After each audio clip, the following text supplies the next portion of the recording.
کبھی بھی اللہ کے فیصلوں پر سوال نہ اٹھائیں کہ یہ کیوں ہوا، وہ کیوں ہوا، میں ہی کیوں، میرے ساتھ ہی کیوں۔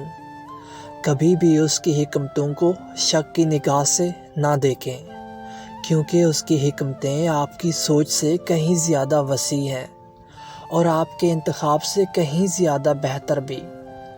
اور جب آپ ایمان رکھتے ہیں تب آپ ان چیزوں پر بھی یقین رکھتے ہیں جسے دوسرے نہیں دیکھ پاتے، جنہیں آپ معجزے کہتے ہیں، جنہیں آپ اللہ کی مدد کہتے ہیں۔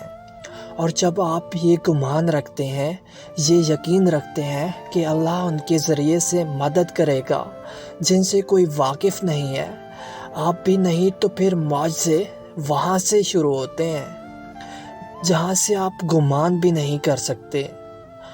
پھر انسان کو اس کا یقین ہی اللہ تک لے جاتا ہے، جس کے حکم سے سمندر 2 حصوں میں بٹ گیا۔